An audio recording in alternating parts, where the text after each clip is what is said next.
controversial cold case out of Riverside, California, will be reviewed by a new district attorney. The case centers around a haunting clue: a young woman found burning in a wheelbarrow outside her home. 48 Hours correspondent Troy Roberts has investigated the case for months. This foundation is all that remains of Tanya Friedley's childhood home in Pinyon Pines, California.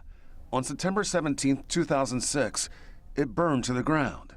We knew right away that everyone was dead. Inside the home were the bodies of Tanya's mother, Vicki Friedley, and her boyfriend, John Hayward. It was later determined they had both been shot. Outside, investigators made a horrifying discovery. I learned that Becky was found in a wheelbarrow. Apparently she had been placed in this and set on fire. My baby sister was gone. Becky Friedley was 18 years old and had a terrible fear of fire. That's hate. She was obviously the target.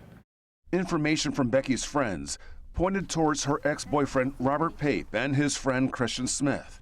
Tanya's sister Drew was hopeful the case would soon be solved. I kind of felt a sense of relief that they would be arrested. But the case went cold. Becky's father, Ron Friedley, was a retired lieutenant in the Riverside County Sheriff's Department. It was frustrating, but they just kept saying they didn't have it. They didn't have enough to make an arrest. But 6 years after the crime, the Friedley family turned to a private investigator for help and took their case to the media. A provocative billboard featuring a simulated crime scene picture was put up, asking the public for information. We know somebody out there knows something. More information came in. Ron Friedley believes the media attention paid off. In March of last year, 7 years after the crimes, Robert Pape and Christian Smith were arrested for the murders. The families of the young men insist they are wrongfully accused. Christy Pape, Robert's sister, says her brother is gentle and a loving member of their family. We know Robert, and anyone who knows him knows how ridiculous the accusations are. Christian Smith's father says his son is an honorable man and a decorated war hero who has been awarded 2 Purple Hearts. My son Christian saved lives in Afghanistan. He doesn't take lives.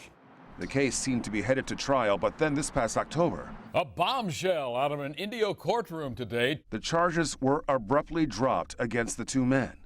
If they didn't do it, who did?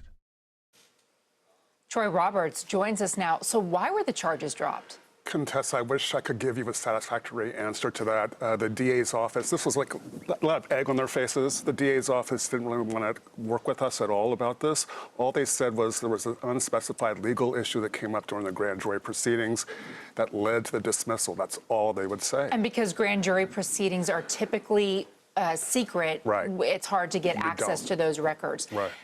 Because the charges were filed in the first place, can they be refiled? They can technically. The new DA says he's going to take a look at it, but it's been 6 months now, and nothing has happened. And you can imagine the frustration. What was it that led investigators to eyeball Becky's ex-boyfriend back in the day? Because he had made threats against her. And friends knew this? Did Yes. they have a violent relationship? Yes, they did. Okay. Mercurial. And so she had broken up with him. How long was it between when they broke up to when the killings happened? I think it was about a year later. All right. So after he had threatened her. And so now this is all like 9 years ago. Is it becoming more and more likely when you're investigating the case, when you're working with the family's private detective to see what clues can be uncovered? Does it look like this will remain a mystery? I think so.